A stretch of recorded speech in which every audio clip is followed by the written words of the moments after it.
Here we go. Hi everybody, it's Santina Doyle from Solo Female Van Life Lessons, back with another informational video for you. Sorry about these videos being talking heads, but I am not a videographer and don't intend to become one. So if you like these videos for informational purposes where you can grab a pen and paper and take notes, then please like the video and subscribe. If you have a question about van life or car camping, or if you have a topic that you'd like to suggest that I cover on these videos, please leave a comment.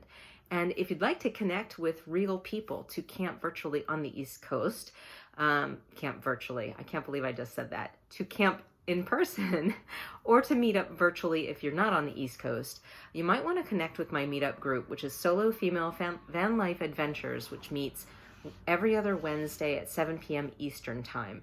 I'll leave a link in the description below. We do camp in person spring, summer, and fall. So if you're on the East Coast, come join that meetup group and join us camping. So today what I want to talk about is how to prepare for camping trip. And now I've done videos before that talk a little bit about this topic. I've done a video in this series you can find in the video link or in the binge watch playlist. Video number 4, parts A and B, talk specifically about what do I pack when I go car camping for a weekend, a week, or even longer. Obviously, when I go full time, I'm going to have a lot more stuff in my van than what I pack currently in my car for just a weekend trip or a week. But you can see everything that I do pack, and it's very minimal. And you can create a list out of that video for what you might want to pack as some ideas for you. And then I've also done a video about how to set up your car for car camping. And that is where I placed my bed and my luggage and my water, etc., and my food, everything in my Honda CR-V. Might give you some ideas on how to configure your car for the most comfort in car camping in your vehicle, obviously. That's Solo Female Van Life lesson number 10 in the videos in the playlist. And then this video is going to be slightly different in that I'm going to talk about what I have to do in order to prepare for car camping. And I'm actually in the process of packing up to go car camping today. So I'm very happy that I'm going to be able to get out into the great outdoors and hopefully we'll have good weather. So it was very timely for me to go through this list and let you know exactly what I do and when I do it.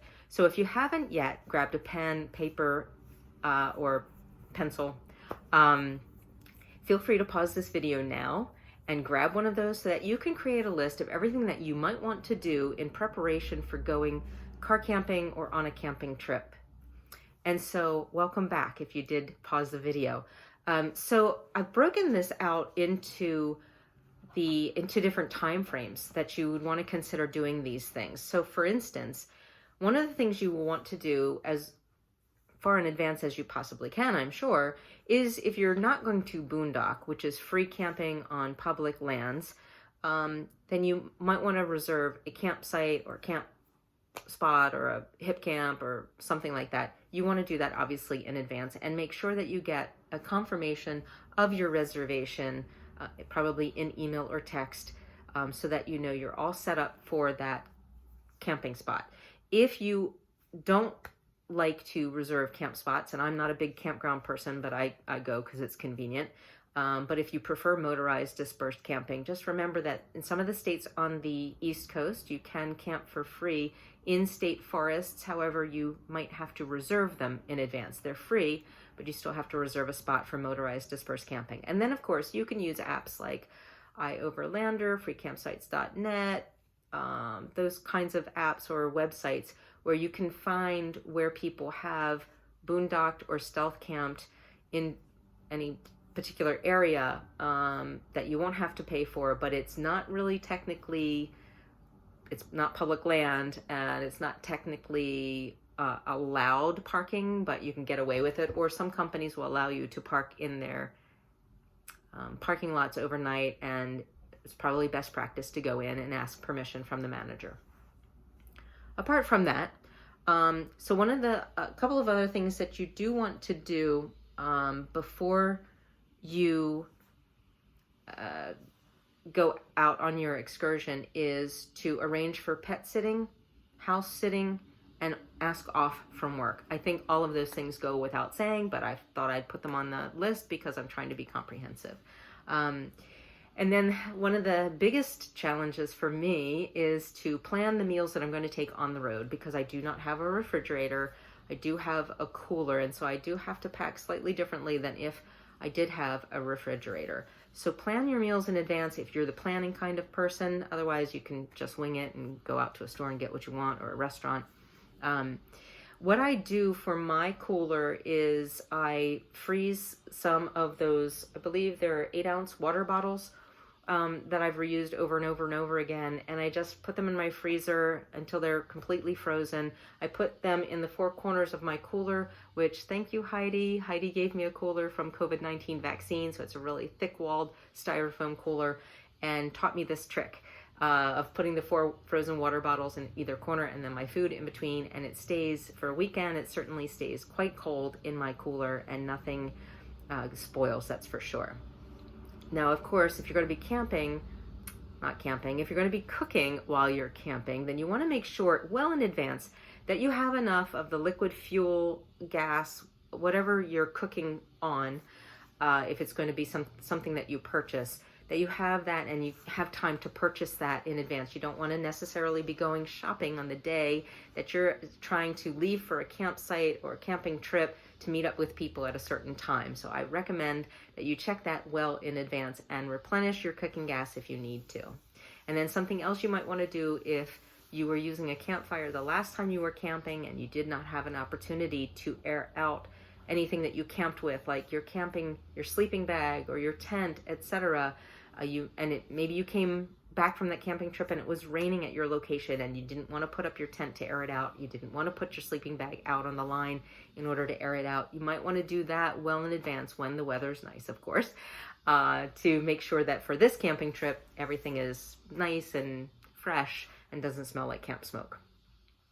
In addition, one of the things that you should probably check and charge, you want to get flashlight batteries if you use a flashlight, batteries for your headlamp if you have the kind that uses batteries. Mine is rechargeable USB, and so I charge those up a day or two before I go camping to make sure that both of them, and I do carry 2, that both of them are fully charged before I'm on my next trip. And speaking of campfires, which I should have put this in along with your the information around your fuel, if you use a lighter to light your whatever fuel you're cooking on, I use a little pocket stove, and I use butane or propane or a combination of the two, and I always use a lighter, in order to light it. It does not have the automatic ignition. You want to make sure that you do have lighter fluid in those. I do try to get the kind of lighters that have a clear strip on them so you can see the level of the lighter fluid, but I don't always get those, so I shake them to see if I can feel that there's liquid in them, and if not, I just carry extra with me everywhere I go. And then you want to make sure you have first aid with you. I carry a first aid kit. It's so small and portable that I can carry it on my backpack as we're hiking, actually, but I'm carrying Band-Aids and antibacterial ointment, and I carry an ace bandage. I can make a splint out of that with just sticks from nature. If I need to splint someone's arm or leg, I could use the ace bandage to wrap splints around that appendage. And so, decide what you need for a first aid kit, what you feel comfortable carrying. Benadryl in case there's an allergic reaction, and make sure that if you used anything last time, like the Band-Aids or the ace bandage got all bloody or whatever, hope not, that you replenish that before you go on this next trip. So all of those things you might want to put on your shopping list, several days, a week, or even longer before this next camping trip. Make sure that you have plenty of time to get those from the store. Now, this is my preference, and you can rearrange your list any way that you want, but a few days before, and I want to give myself enough time that if I need to perform any additional steps for any of these next items, that I have time to take those additional steps, but a couple of days before I go grocery shopping. And so, for instance, if I go to one store and they don't have something that I really want, it gives me the opportunity to go to another store another day and pick up that item. And a couple of days before, I start keeping an eye on the weather. I just check it daily, And, I camp with a bunch of people, so I'll update them as to how the weather is trending, because sometimes, especially in the wintertime, we make decisions based on the weather, not to attend the camping event. But I like to keep people updated so they know to bring umbrellas and rain slickers and waterproof boots or anything that they need for adverse weather. You want to check your list. I have a note here. Check your list. Okay. And update your list with things to pack that might be new to you. That's what I meant. Okay. So for instance, I'm recently put on a new medication. I want to make sure that I bring that medication and I put it on my list of things to pack. That list is critical. I use my list of the things that I need to pack every time I go camping, every time I go to the shore. And so I rely on that when I'm rushing around, not to have to think about, do I remember my new medication? So I make sure to update my list several days before a camping trip and sit and think when I'm quiet, do I have anything new that I need to bring? Did I buy anything new for van life or car camping that I want to include in my packing in this camping trip? Do I have any new medications that it's important for me to bring along? That kind of thing. Also, I check my DOP kit. If you watched my video, I think it's video number 4. Let's see if I actually have the number for you. My lesson number 4. Yeah. If you look at Solo Female Van Life lesson number 4, parts A and B, I go through exactly what to pack. And the most important thing, of course, is creating that list. And you can create that list from that video. So you definitely want to update that list and keep it up to date. But one of the things that I have on my list that I pack is my DOP kit. It's just my tiny little duffel bag that has all my toiletries in it. And one thing that I do before I go car camping is, because I've used those toiletries while I was at the last camping event, is go through and check, do I have enough shampoo, enough conditioner, enough soap, enough toothpaste, whatever happens to be in there. So you want to check that whether or not you have to refill your toiletries. Also, something that I do a couple of days beforehand, if we're going to a state forest, for instance, or even a campground, is I call the ranger's office and I ask if we're allowed to have a campfire, because I live in Pennsylvania and here in PA, there are times when we go through a drought. And if we are in a drought, then the ranger station might not allow us to have a campfire because of the risk of starting a wildfire. And so I do call them and I check, because I'm not quite sure if they post a sign out in front of the ranger station which lets you know what the risk of a wildfire is: low, medium, high, and they're color-coded: green, amber, red. But I don't know if it is amber or red, if that means that you can't have a campfire or not. So I always just call, because it's just easier for me to talk to somebody. And I also get to know them, and that makes it a little bit easier to change reservations, etc. And because I get to know them, well, I'm having a senior moment. Anyway, it is very nice to I get a chance to thank them for all of the things that they do, because those rangers do work hard to make those campgrounds or public lands out here, especially on the East Coast, which are so few and far between. They do a lot of hard work to make those available to us, to remain available to us, and to be clean and pleasant to be at. So I like to have that personal relationship with them and thank them for their work. Now, you might want to do this in advance. It depends on how long of a trip you're going on and how stressed out you might be as you're leaving, but you might want to go ahead and fill your gas tank, especially if you're planning on leaving very bright and early in the morning and gas stations may or may not be open.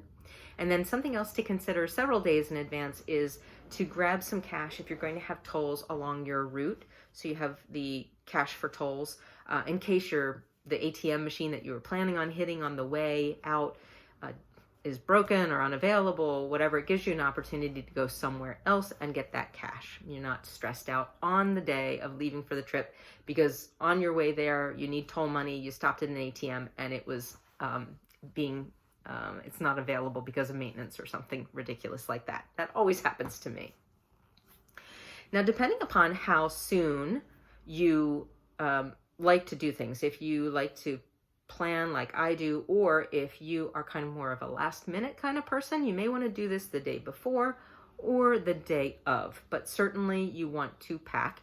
Use that list from Solo Female Van Life lesson number 4, part A and B, to create that list of things that you're going to pack so you never forget something. If you forget to bring something, you can have a miserable trip. And so I always use my list. It's the most important thing in my suitcase. You're going to pack your suitcase. You're going to pack food, and you might want to consider unwrapping some of the wrapping around the food, which takes up a lot more room sometimes. But something that you might want to also keep is maybe the instructions on how to cook something, so you know how much water to put in with it, or when to put the spice pack in, or whatever. So remove extraneous packaging, but perhaps keep the instructions. And then, of course, you're going to be packing up your car, which you can do a day in advance if you like, or the day of. I prefer the day before because then I'm not rushed. The day of, when I'm leaving for my trip, I'm all ready to go. I get my food out of the fridge and I get on my way. In my car, I do have some rubber mats and liners and a covering for my hatchback. And so something that you might want to do the day before is to remove anything from your car that you are not planning on taking car camping with you, so that you have more room and it's more comfortable, and you can stash those somewhere and then start packing up your car. I currently always bring a mask and hand sanitizer, and that's something else you might want to refill, is that hand sanitizer if you use it. I always make sure when I go camping I bring a full amount of hand sanitizer in a tiny little 3-ounce bottle. It might be 1 ounce, only because I do use it to keep my hands clean after I use the restroom, but right before I cook or eat. And so I do use a lot of it when I'm camping. So I do like to refill that before I go. And of course, don't forget your purse or your wallet. I usually don't bring my whole purse. I'll usually bring my driver's license, debit card, and a credit card, and some cash, and that's it, and not bring the rest of my purse, but it's up to you. Something else that I like to do before, a day or two before, is charge any of my other devices that need charging. So if you have a portable power station, make sure that's charged up. If you have lights that plug into USBs, make sure that they're all charged up. If you're a YouTuber and you have a gimbal, you might need to charge that as well. So charge anything, including your headlamps, that you haven't charged already. And then another important feature, I think, for safety is for us to let people know where we are going to be. Give them a sense of your itinerary, where and when, or you can turn on the feature in, at least on my iPhone, where you can share your GPS location with a loved one and someone that you trust. And that way, if something does go awry and you do not return on the day that you were expected to return, or you don't check in with them at the time you were expected to check in with them, then they can say to the authorities where you were supposed to be. And that's a good starting point for them to hopefully come out and assist. And then something else to charge but doesn't require electricity is if you have any solar devices, like a Lucy light, you might want to put that inside your car on the dashboard so that it charges up the day before your camping excursion. So that's what you do multiple days before, several days before, and a day or two before you go on your camping event or excursion. What do you do the day of? Well, just before you leave the house, I recommend that you wash any dishes that are dirty, because otherwise you might come home to a house that kind of smells. Take out the trash for the same reason. I like to set light timers. If you have an alarm system on your home, you're going to want to set that as you walk out the door. But you might also consider turning down your thermostat if it's cold out and you're running heat, or air conditioning if it's warm out. And unplugging certain electric devices like your toaster. I do keep my toaster unplugged when I'm not using it, because I have heard of people who have been away and there's been an electrical storm, a thunderstorm, around their house. Their house was struck by lightning, go figure. And the toaster oven actually I don't know what it did, caused a fire, basically. I guess because it's got that heating element in it, when it's plugged in, it just becomes just a big heating element. So I do unplug my toaster. There might be some other devices that you might want to unplug, maybe your internet router, etc. Because if there is an electrical storm and your house does get hit, you will lose all of your electronic devices. It happened to me once, and everything that was plugged in was fried. And so it's just something to consider while you're away. And then as you're walking out the door, you obviously lock your door. And then the next thing I recommend you do is a vehicle safety check right before you leave, which is just eyeballing, are your tires okay? Or do you have a tire that's low? Is anything dripping from the car? Does everything look mechanically sound? And you can see all of those tips and tricks in my Solo Female Van Life lesson number 3 video if you're interested. And then if you need to get gasoline on the way or ice on the way, hopefully you have time to stop and get that. For the ice, if you're not going to do the plastic water bottle trip in your cooler, that I highly recommend because it doesn't leak water into your cooler at all. If you're going to get a block of ice, which is going to leak, I do recommend that you wrap it in a plastic bag so that your food is not swimming in water by the time you get to your location. And so those are all my tips and tricks for what to do before you plan to go car camping or van lifing or away for a weekend. And as I said before, if you like these informational videos, then please subscribe. If you have a question or a comment, please leave it in the comments below. You can suggest a topic to me that I can cover.